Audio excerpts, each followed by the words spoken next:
Serais-tu en mesure de me dire où se situe très exactement la planète Arena? Alors, elle est tout près d'ici. Où ça? Je suis tout ouïe. Dans ton Cachette. Que dites-vous? Cachette. Mais c'est terrible. Si la planète Arena se situe dans un trou noir, comment allons-nous faire? Cachette. Quoi? Achète? J'ai peur de ne pas comprendre le sens de votre propos. Petit cerveau, pourriez-vous répéter s'il vous plaît? Achète, assiette.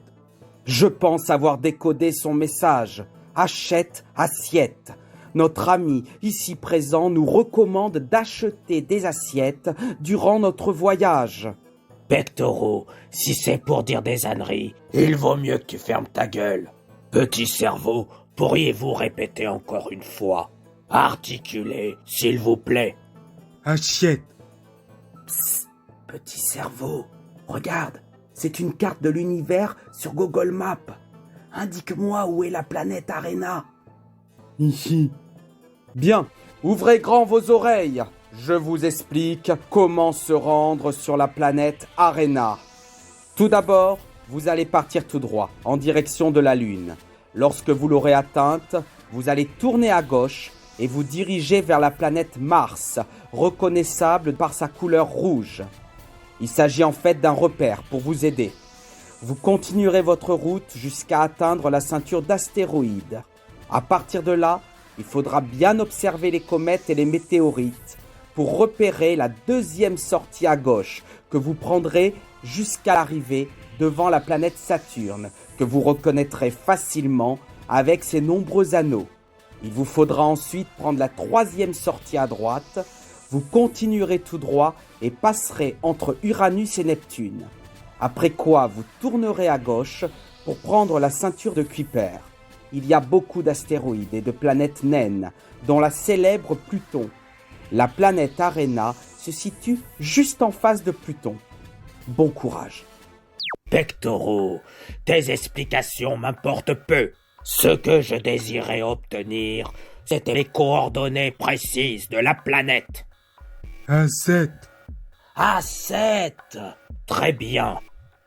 Voilà, je viens de taper et de sauvegarder la donnée dans l'ordinateur. Nous pouvons maintenant voler jusqu'à la planète Arena en mode pilotage automatique.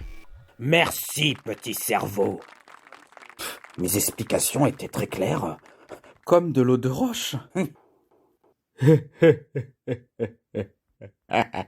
C'est ça, moque-toi bien de moi, professeur Petit Cerveau, le chercheur le plus respecté du système solaire. Tout le monde sait que tu es détenteur de pas moins de 6 doctorats et que tu es polyglotte, que tu maîtrises en théorie plus d'une dizaine de langues intergalactiques. Personne ne peut nier que tu es effectivement le membre le plus intelligent et cultivé du groupe, que tu es une encyclopédie vivante.